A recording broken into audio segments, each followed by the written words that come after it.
adalah kisah pencarianku tentang cita rasa yang sudah ada sejak ribuan tahun yang lalu.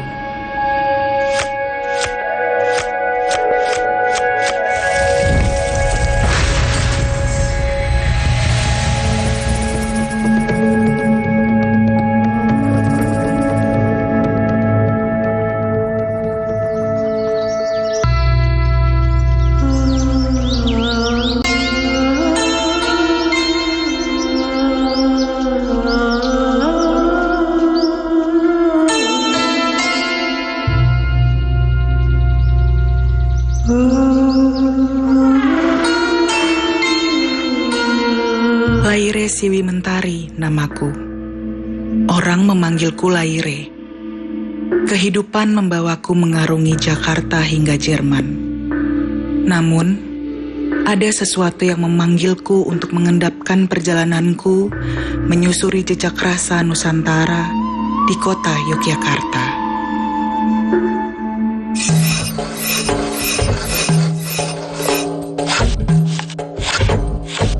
Pagi ini, aku dipercaya kedua sahabatku, Randy dan Cynthia, untuk menghidangkan jamuan spesial bagi mereka.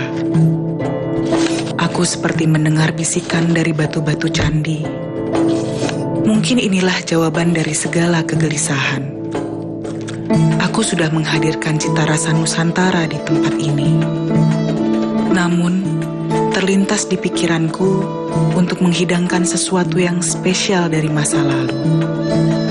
Cita rasa Mataram kuno, warisan leluhurku. Sesuatu yang terus memanggilku.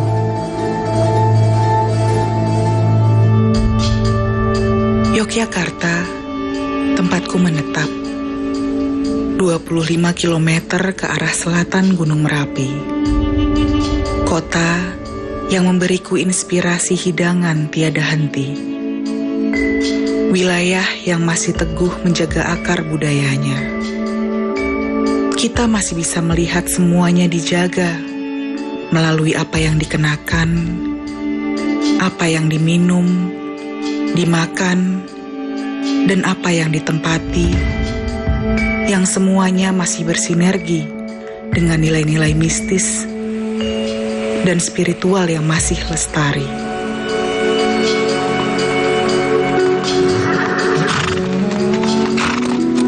Yogyakarta dengan bentang alam dan hasil buminya yang melimpah, maka tidak mengherankan keanekaragaman makanan dan minumannya begitu kaya. Dan sesungguhnya di antara kekayaan itu, kita masih bisa menemukan jejak-jejak rasa dari Mataram kuno, kekayaan ribuan tahun yang lalu yang terus bertahan hingga saat ini.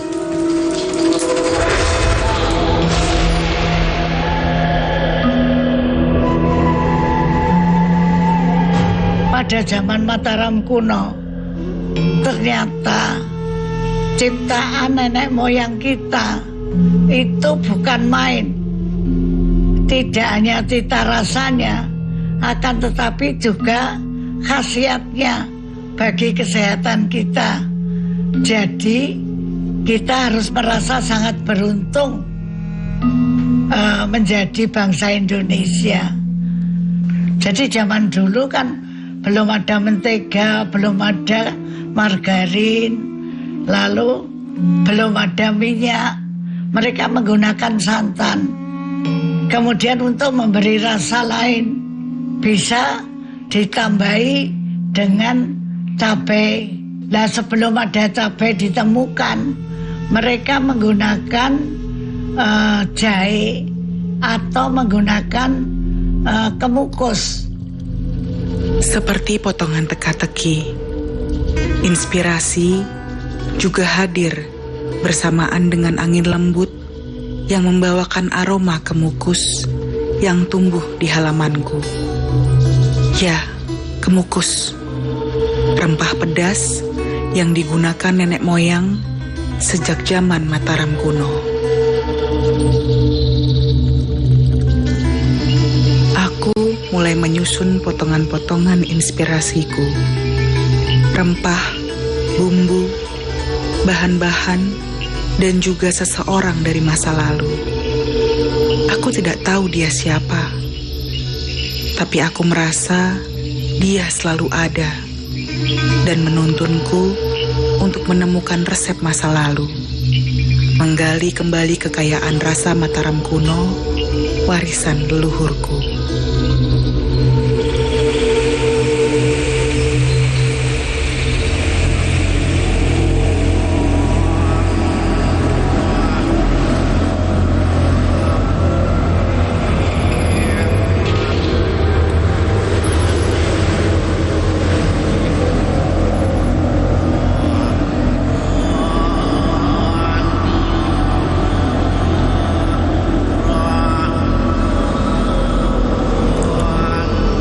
Sosok ini yang dalam imajiku meliukkan tubuh magisnya di antara tumpukan batu, kemudian menuntunku menyusuri relief-relief candi dan membuka gerbang inspirasiku.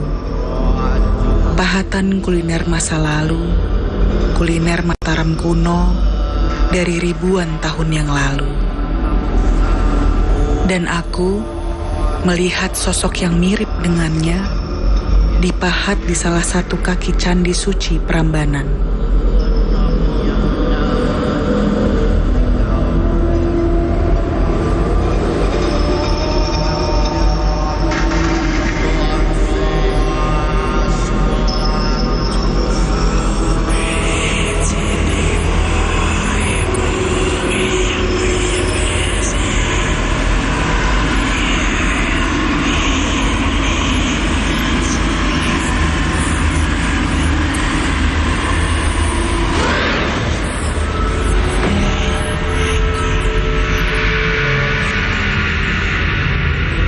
Inspirasiku memasak banyak datang dari perjalananku. Tidak hanya dari makanan, tapi dari tekstur, warna, rasa, apapun yang aku lihat, apapun yang aku temukan, apapun yang aku sentuh dan rasakan. Namun kali ini, sosok yang selalu membayangiku justru menuntunku ke sebuah candi. Dan pernahkah kalian membayangkan, di antara ratusan ribu batu agung yang menjulang ini, aku menemukan warisan suguhan yang sudah berusia ribuan tahun lamanya. Kekayaan tersembunyi, cita rasa Mataram kuno yang dipahat indah di relief Prambanan.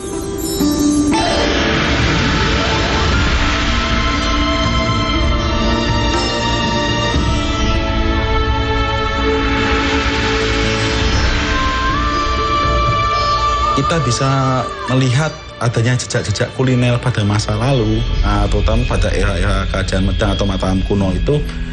Salah satunya adalah di relief Candi Brahma. Itu ada adegan ketika para rasi itu sedang berpesta setelah melakukan upacara. Nah, ini sesuai juga dengan kitabnya sendiri, Mbak. Jadi ada kitab Ramayana, Kakawin itu di pupuh 25 itu disebutkan bahwa setelah melakukan pemujaan, maka kemudian pihak kerajaan itu menyelenggarakan pesta makan gitu. Di situ banyak sekali digambarkan, kalau menurut Kakawinnya sendiri itu ada berbagai macam hidangan yang dari daging dan kudapan serta minuman. Rempah ini sudah dikenal ya, sudah sejak lama. Bahkan kata rempah-rempah ini ditemukan di Kakawin Jawa kuno Ramayana, di pupuh, terutama tempatnya di pupuh 26 gitu ya. Rempah itu mesti awetan, lalu kemudian ditahan lama dan diperdagangkan dalam jangka waktu yang cukup lama dan jumlahnya cukup banyak. Dia memberi rasa, misalnya pala, merica atau lada, kayu manis. Itu yang asli Indonesia ya.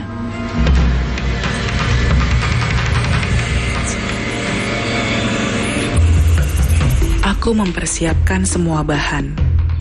Jahe, merica, kapulaga,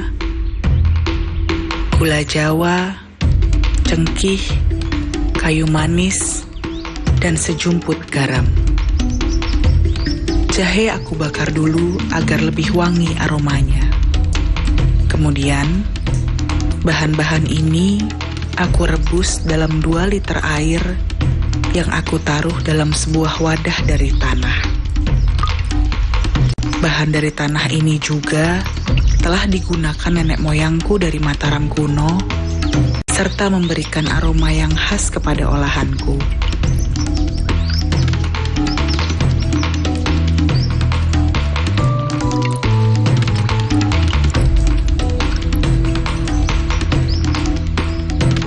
Kemudian, gula Jawa ditambahkan terakhir untuk memberikan rasa manis.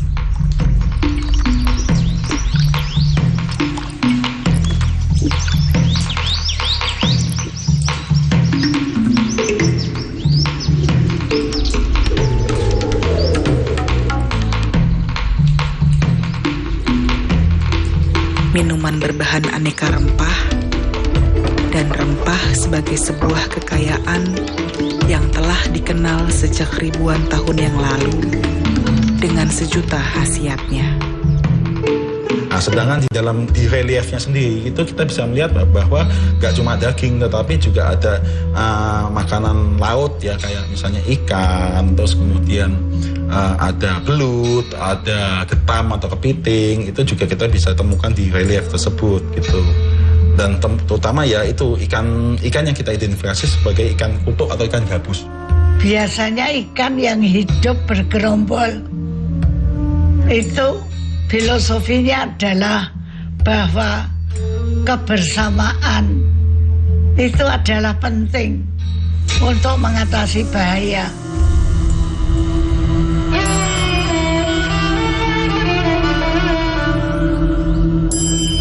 Ikan gabus, kunyit, merica, jahe, bawang merah, bawang putih, daun salam, serai, daun jeruk, dan juga santan, kusiapkan untuk menu kelaka wagalan ini.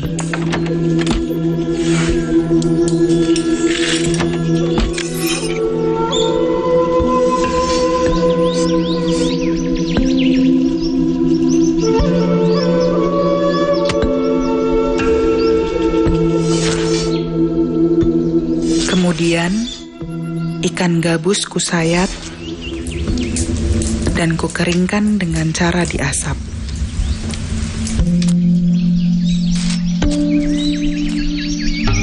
Dalam cobek batu besar, kuhaluskan beberapa bumbu.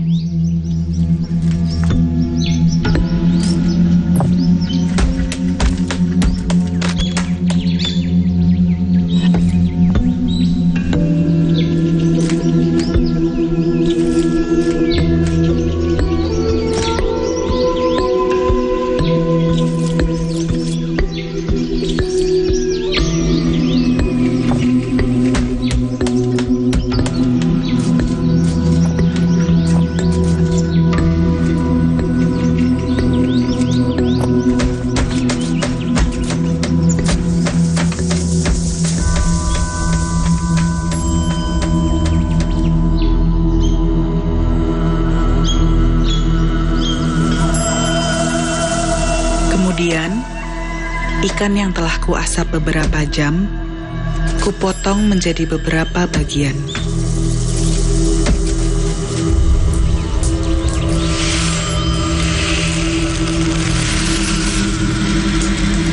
Lalu bumbu halus kurebus, sebab leluhur Mataram kuno tidak mengenal teknik menggoreng, sehingga makanan pun lebih sehat dalam pengolahannya. Lalu masukkan serai, daun jeruk,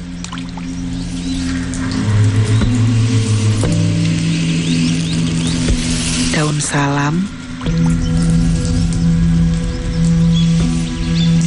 kemudian tambahkan santan.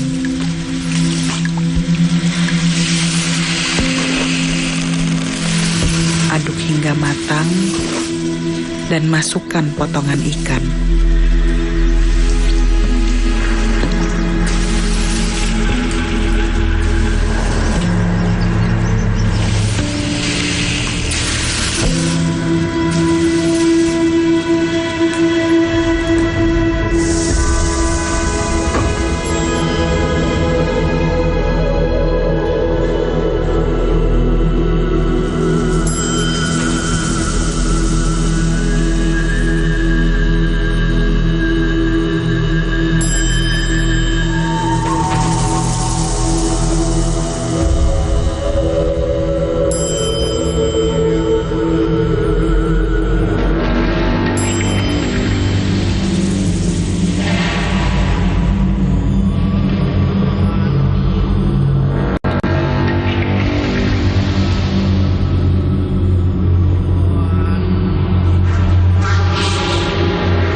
Perjamuan Randy dan Cynthia menjadi sangat indah dan spesial dengan menu-menu Mataram kuno.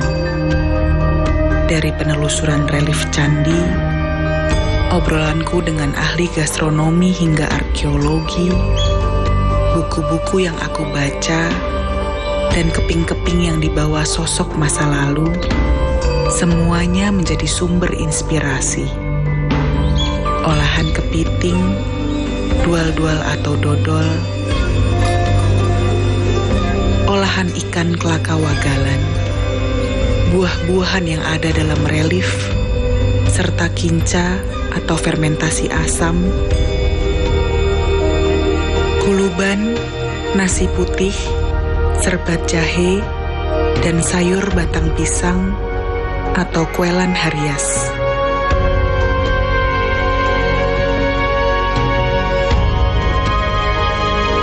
Leluhur kita telah menyimpan rahasia terhadap cita rasa yang tidak hanya lezat, tetapi juga sehat. Tidak hanya soal rasa, tapi juga tentang cara. Kekayaan yang melampaui lorong waktu, beribu-ribu tahun lamanya, dan sesungguhnya tidak pernah terputus dari kita.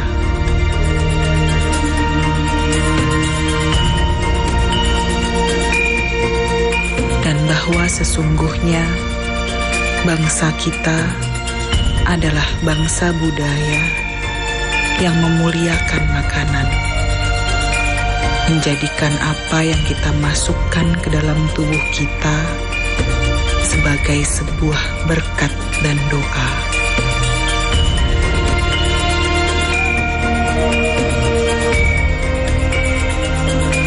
Karena sesungguhnya tubuh adalah bagian dari alam semesta.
Musim Haji 2020 resmi dimulai dino iki ke jamaah calon haji teko Indonesia.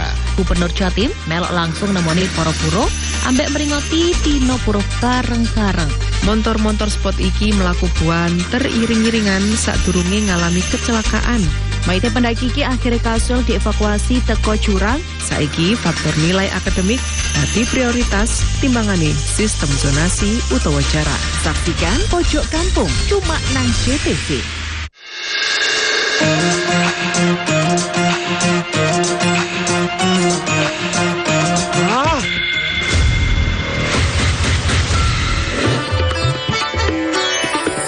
Wow. Aha. Wow.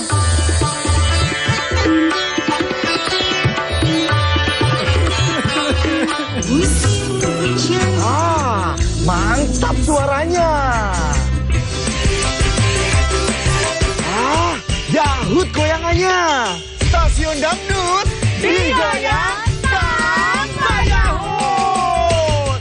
5 dari 8 jembatan putus dan beberapa pelengsengan yang rusak akibat banjir akhirnya diperbaiki. 9 koper tidak menutup kemungkinan adanya upaya penyelundupan rokok ke Arab Saudi. Tradisi tahunan seperti nyadran atau bersih desa ini masih dilestarikan warga desa Edi, warga Kebomas Gresik, sukses menggeluti budidaya bonsai. Wine berbahan pepaya Bangkok ini ternyata rasanya tak kalah dengan minuman. Saksikan Jatim Awan hanya di JTV.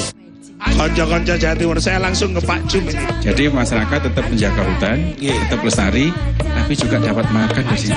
Membedakan cukai asli dan palsu. Tembakau yang ditanam di Indonesia, pertanian, terutama pertanian tembakau, memberikan edukasi pembiasaan. Kapan gizi ini bisa dievaluasi dan tidak? Anak PAUD sama SD kelas 1 sampai kelas 3 kita berikan makan pagi gratis. Makan pagi? Makan pagi.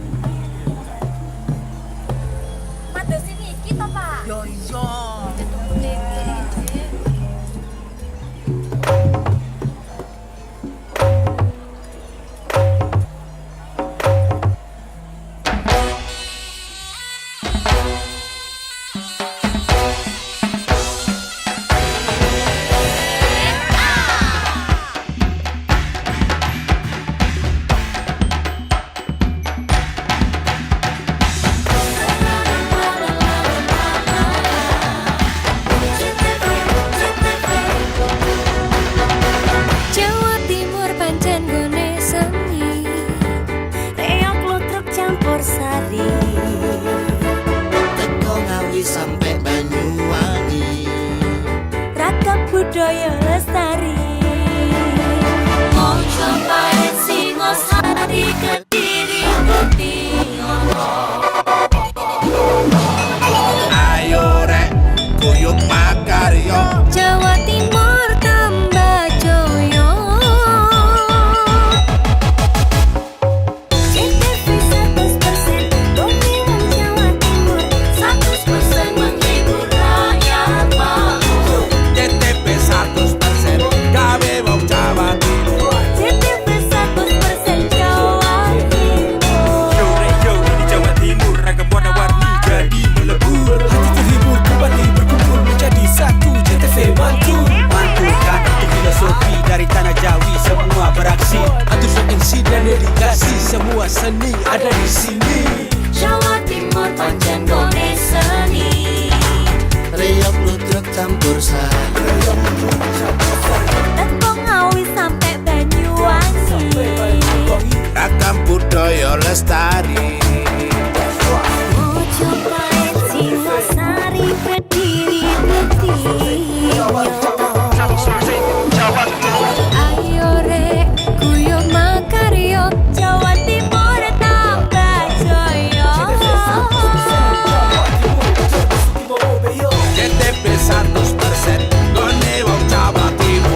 kembali kita ketemu di kelas kreatif. Seni itu menyenangkan. Kita masih tetap belajar tentang keaktoran dan seni peran. Tapi kali ini kita akan belajar lebih jauh tentang bagaimana seorang aktor melatih dirinya untuk menggali potensi yang dimiliki dirinya. Mulai dari seni pernafasan, mengolah tubuh, konsentrasi, sampai mengolah suara untuk kepentingan teater. Ayo, mari kita simak bersama.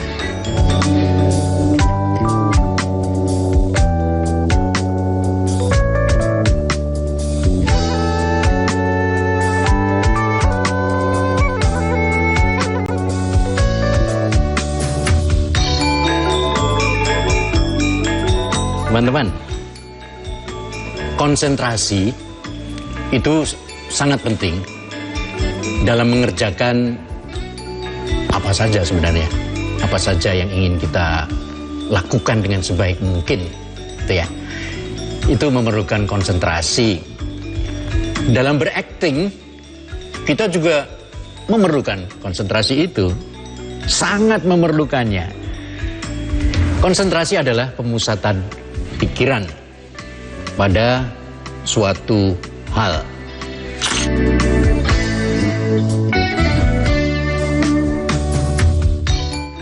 Jadi, untuk memusatkan pikiran itu kepada satu hal itu, kita harus ada niat, ada kerelaan untuk menyisihkan semuanya yang lain yang tidak berhubungan dengan sasaran konsentrasi kita itu.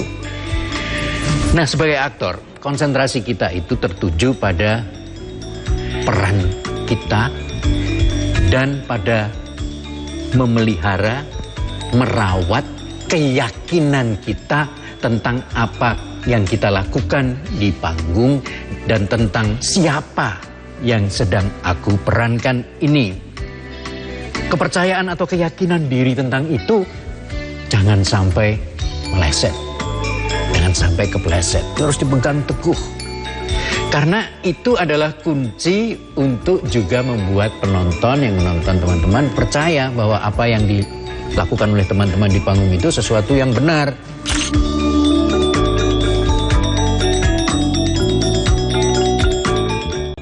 Konsentrasi ke dalam diri dan keluar diri sekaligus. Ke dalam diri menjaga keyakinan, keluar diri, ini yang penting. Karena kita bermain dengan yang lain. Kesadaran untuk menanggapi teman bermain tidak sebagai teman bermain, melainkan sebagai tokoh-tokoh di sekeliling tokoh yang sedang kalian perankan. Konsentrasi sangat penting. Saya mencoba menggunakan tangan saya. Ini praktikannya. Ketika tidak terjadi apa-apa, hubungan si A dan si B ini tidak ada hubungan apapun, lalu saya membuat narasi harus punya hubungan. Maka ketika dia berhubungan, maka harus dicari sebab akibat. Ya. Nah, ini analisa naratif yang praktika juga loh. Sekarang ini si A, ini si B. Si A menjadi penuntun, menjadi director. Kemanapun director pergi, pemain akan ikut. Ikut. Kemanapun pergi, ikut. Ini yang membuat dia mengikuti ini ada sebab akibat karena yang satu membuat aksi, yang lain membuat reaksi. Di mana konsentrasi itu? Di sini. Nggak usah jadi kenaro, harus bertapa dulu. Sini. Ini konsentrasi. Ketika kita mainkan ini, ditanya alamat juga saya bingung, ha? Ditanya alamat rumah saya juga bingung. Kenapa? Konsentrasi saya tidak di alamat. Konsentrasi saya tidak menjawab nama saya siapa. Konsentrasi saya ada narasi yang aku ciptakan. Ada hukum sebab akibat. Karena ada mau dan ada penolakan. Ada aksi, ada reaksi. Ada tesa, ada antitesanya. Ya kan? Nah, sehingga dengan demikian pemusatan pikiran itu bisa diciptakan oleh kita sendiri.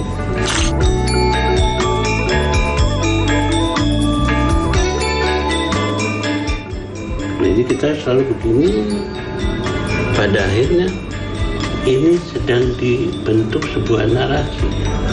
Walaupun berpisah, dia tetap mengikuti kemanapun pergi dengan jarak berapapun. Jarak ini masih bernama narasi. Nah, itulah ungkapan-ungkapan amatir yang tidak perlu sekolah jauh-jauh. Sekolahnya cuma perasaan aja. Begini aja. Pakai. Lakukan itu setiap kali. Bahwa kamu mengikut apa yang diajak oleh orang itu. Kemanapun itu. Konsentrasinya di mana? Pada narasi. Bentukkan sebab akibat sebuah cerita karena ada tokohnya, ada lokasinya, ada problemnya. Iya, buat saya pribadi tidak terlalu susah ya, karena saya memang orang yang sangat percaya sama kekuatan ilahi. Jadi saya setiap kali saya melakukan sesuatu itu saya selalu mohon pada Tuhan dulu, karuniai saya yang terbaik gitu. Jadi itu adalah salah satu dari meditasi saya gitu. Nah, terus saya kasih contoh Tuti Indra Malaon yang menurut saya tetap orang yang terhebat lah kalau soal acting ya gitu. Nah, terus beliau itu kalau sudah mau, apakah itu sedang latihan ataukah itu sedang betul-betul dalam proses pertunjukannya, itu kalau sedang on itu tidak bisa diajak bercanda gitu, tidak bisa diajak bercanda, sudah diem, akan cari satu posisi, beliau diem, dan itu menurut saya meditasinya gitu. Ya, konsentrasi dengan sendirinya kalau kita sudah, itu yang kembali lagi resepnya si Teguh Karya, bahwa ingat lo ya, penonton itu keluar uang, keluar tenaga, keluar waktu, buang uang, buang tenaga, buang waktu, buang tenaga, buang uang. Dosa kita kalau tidak memberikan yang terbaik, itu adalah satu modal konsentrasi kita.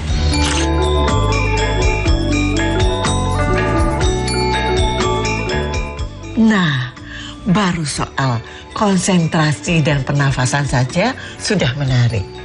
Dan ternyata teknik itu bisa kita gunakan untuk kita konsentrasi pada saat kita belajar. Akan ada banyak hal lain yang lebih menarik apabila teman-teman tetap belajar seni peran. Ayo.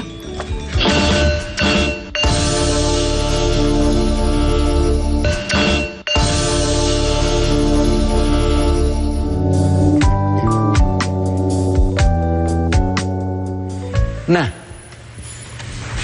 biasanya dalam latihan-latihan dasar keaktoran, khususnya teater yang saya kenal, latihan konsentrasi ini digabung dengan latihan pernafasan.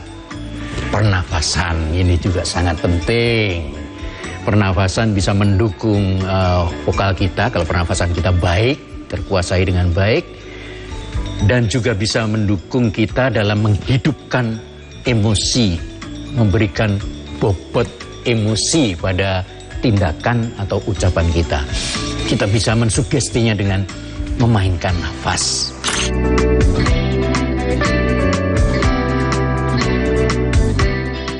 Sasaran konsentrasi apa? Sasaran konsentrasi adalah pada udara yang kita hirup masuk ke paru, kita tahan sebentar, sementara kita turunkan. Ini teman-teman, antara rongga dada dan rongga perut ini ada sekat yang namanya diafragma. Diafragma ini dalam keadaan normal itu seperti ini posisinya. Ketika kita menghirup nafas, diafragma ini kita tekan ke bawah. Nah, supaya apa? Supaya anginnya masuk ke perut. Tidak. Udara tidak pernah masuk ke perut. Supaya paru-paru kita terbebas. Tadinya kan gini, ini paru-paru. Betul kan? Nah, paru-paru menjadi longgar, bisa menghirup udara sebanyak mungkin, kemudian kita keluarkan dari mulut. Nah, sasaran konsentrasi kita pada latihan nafas adalah masuk dan keluarnya nafas ini, dan juga rasa sensasi bagaimana angetnya nafas itu masuk ke tubuh kita. Jadi teman-teman, itu tadi pernafasan ya, latihan pernafasan digabung dengan latihan konsentrasi. Nah, ini masih bisa lagi kita gabungkan dengan satu jenis latihan lain yang kaitannya dengan kesadaran tubuh, kesadaran gerak tubuh, dan merasakan gerak tubuh. Saya akan mencoba menyampaikan satu latihan gerak yang sederhana, yang sangat dasar, yaitu berjalan. Pertama-tama atur nafas.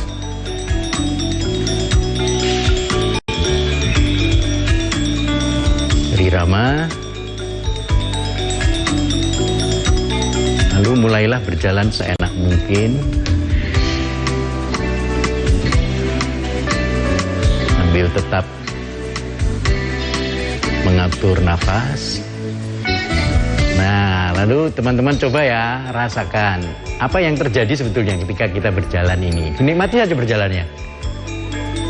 Ketika kita melangkah, kita meletakkan kaki apa dulu, bagian mana dulu yang menyentuh lantai atau tanah, lalu disusul dengan mana, terus ada tegangan-tegangan di mana. Ketika kita mengangkat, ketika kita percepat langkah kita, apa yang terjadi, bagaimana respon tangan terhadap langkah kita yang makin kita percepat ini. Coba disadari itu semua dan dirasakan, dinikmati, begitu ya. Nah, terus ini karena saya sambil bicara, saya tidak sambil mengatur nafas saya, tapi nanti teman-teman mencobanya dengan tetap mengatur nafas berirama. Begitu. Latihan barusan berjalan dengan irama, seirama nafas yang teratur, itu memperpeka perasaan kita tentang irama, perasaan kita tentang bagaimana mengharmoniskan nafas dengan gerak tubuh.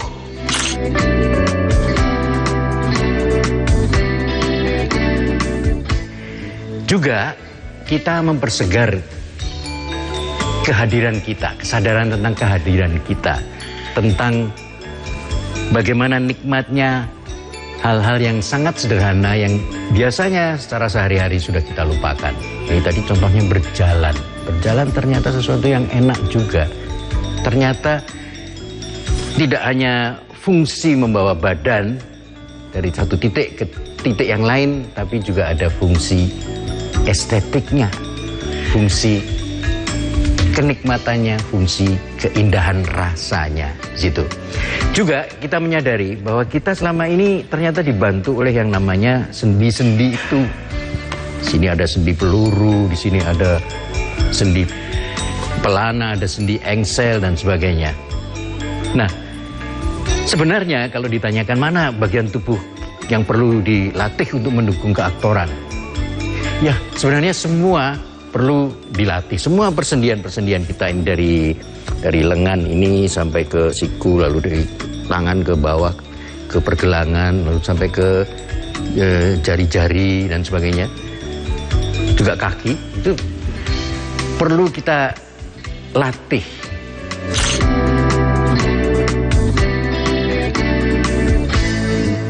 Ada ungkapan, dalam tubuh yang sehat terdapat jiwa yang sehat. Bagi seorang aktor, kita harus bisa mengolah tubuh kita agar tetap menjadi sehat. Kita juga akan semakin mengenal tubuh kita. Apalagi yang harus kita ketahui pada tubuh seorang aktor. Nanti kita akan perdalam dalam lanjutan ini.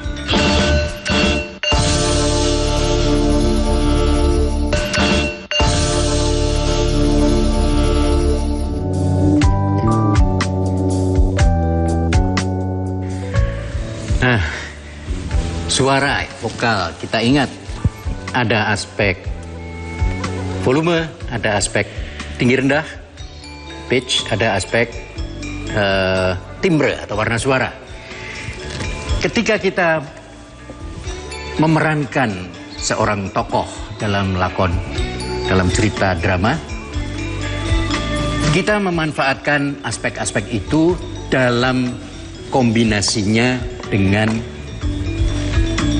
kecepatan pengucapan dan intonasi lagu kalimat.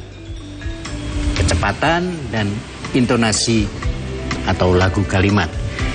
Ini kita gabungkan untuk menghasilkan pengungkapan dari image di dalam diri kita, citra di dalam diri kita tentang tokoh itu. Nah, ketika kita mau mengungkapkan citra batin tentang tokoh itu dengan dialog yang dia ucapkan seperti ada dalam lakon, kita menggunakan aspek-aspek vokal atau suara itu dalam gabungannya, dalam kombinasinya dengan kecepatan dan intonasi. Saya memberi contoh. Variasi kecepatan.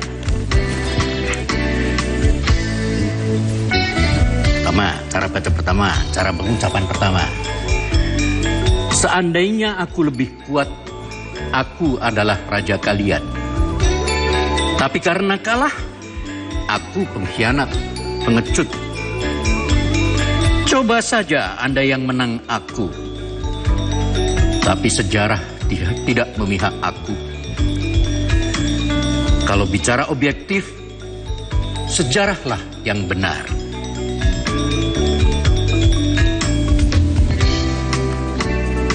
Kita variasi, kita kontraskan dengan speed atau pace kecepatan ini. Dengan timbre yang sama, dengan nada yang kira-kira sama. Seandainya aku lebih kuat, aku adalah raja kalian. Tapi karena kalah, aku pengkhianat, pengecut. Coba saja Anda yang menang aku. Tapi sejarah tak memihak aku.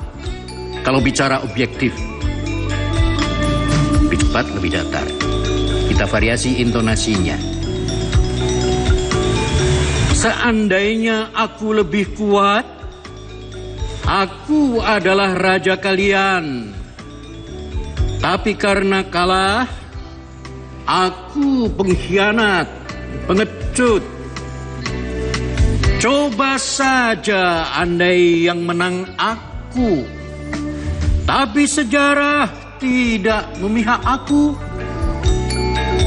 Kalau bicara objektif, sejarahlah yang benar.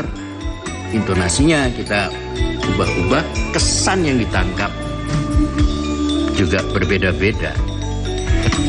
Timbrenya kita ubah. Seandainya aku lebih kuat, aku adalah raja kalian. Tapi karena kalah, aku pengkhianat, pengecut. Coba saja andai yang menang aku. Macam itu. Jadi ada berbagai variasi dan teman-teman semoga melihat efeknya dari perbedaan-perbedaan itu. Kesannya lain, suasana batin yang diungkapkan juga lain. Begitu. Nah, selain mengubah timbre, warna suara kita teman-teman kadang-kadang juga dihadapkan tantangan yang tidak enteng, tidak ringan. Misalnya ketika kita harus memainkan atau memerankan seorang tokoh yang kebetulan berbeda etnisitasnya dengan kita. Berbeda etnisitas sebenarnya tidak terlalu menjadi persoalan dalam bersuara. Cuma memang ada warga-warga etnik tertentu yang mempunyai logat yang kental dan khas daerah kelahirannya. Nah, Kalau saya misalnya yang lahir di Jawa, di Jogja itu harus bermain sebagai seorang ibu dari Papua misalnya yang berbahasa Indonesia, bagaimana ini? Saya harus mengubah timbre saya dan sekaligus mengubah dialek saya, cara ucap saya dalam berbahasa Indonesia. Nah, ini sekedar contoh ya, sekedar contoh bagaimana mereproduksi. Saya akan berusaha mereproduksi dialek etnik yang berbeda-beda. Seandainya aku lebih kuat, aku adalah raja kalian. Tapi karena kalah, aku pengkhianat, pengecut. Coba saja, Anda yang menang aku. Tapi sejarah tidak memihak aku. Kalau bicara objektif, sejarahlah yang benar. Untuk sejarah, aku ini jalan buntu, tak kurang tak lebih. Nah, sabobot yang budalun bertanggung jawab, nebaca hikayat perang sabit. Peraya anak kita, no? Nah, teh, Git, naon. Jadi ini memang penting untuk teman-teman pelajari. Perbanyaklah teman dari etnik yang berbeda, yang syukur-syukur masih berdialek kental daerah kelahirannya, kampung halamannya. Itu sangat berguna untuk seorang yang mau belajar acting, belajar seni peran. Sekaligus saya tambahkan dan sisipkan di sini. Di sini juga pentingnya observasi. Observasi memang tidak hanya dalam artian mengamati dengan mata, tapi juga menyerap dengan indera yang lain dalam hal ini.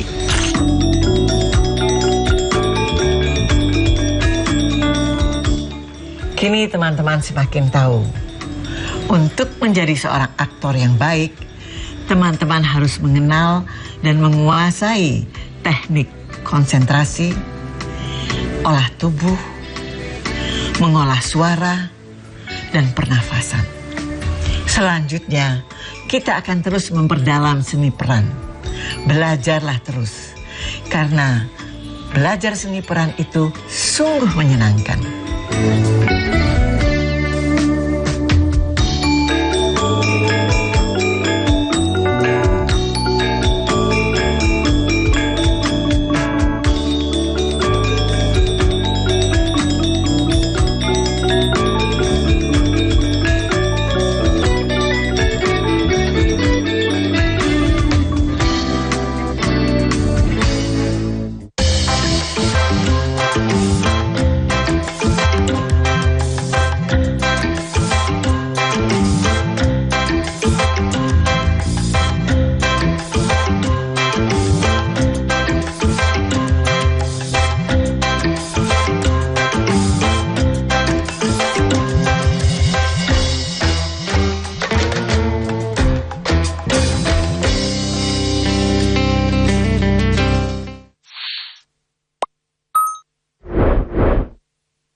Perdagangan ilegal sianida di Surabaya dibongkar Mabes Polri. Berkedok guru spiritual, pria di Mojokerto cabuli 8 perempuan. Jatan ras, Polda Jatim tembak pelaku komplotan spesialis pencurian mobil pick-up antar kota. Larangan kepada perusahaan yang menerapkan batas usia dalam proses rekrutmen kerja. 40 tahun menabung, nenek penjual kue keliling asal Lamongan berangkat haji. Saksikan Pojok TV hanya di JTV.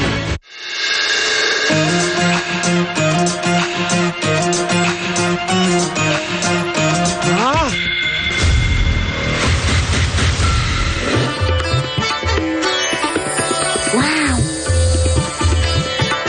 Aha. Wow.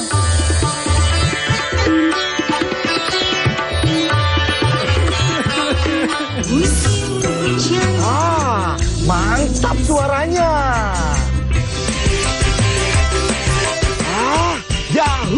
goyangannya.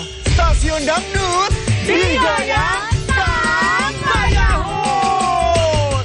5 dari 8 jembatan putus dan beberapa pelengsengan yang rusak akibat banjir akhirnya diperbaiki. 9 koper tidak menutup kemungkinan adanya upaya penyelundupan rokok ke Arab Saudi. Tradisi tahunan seperti nyadran atau bersih desa ini masih dilestarikan warga desa Edi, warga Kebomas Gresik, sukses menggeluti budidaya bonsai. Wine berbahan pepaya Bangkok ini ternyata rasanya tak kalah dengan minuman. Saksikan Jatim Awan hanya di JTV. Musim Haji 2020 resmi dimulai dino iki ke jamaah calon haji teko Indonesia. Gubernur Jatim melok langsung nemoni para puro ambek meringoti dino puro bareng-bareng. Montor-montor spot iki melaku buanter iring-iringan sadurunge ngalami kecelakaan.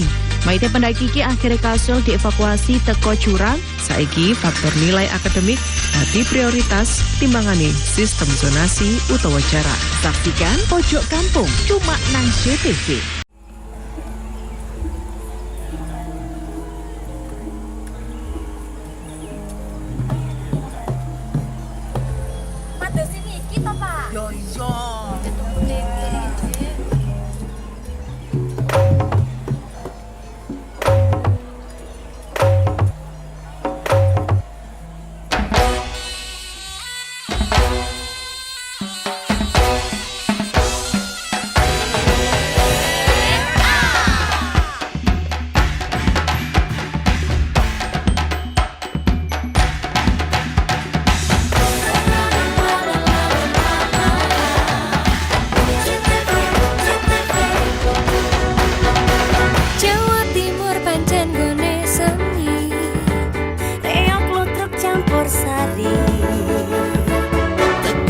Sampai Banyuwangi, ragam budaya lestari.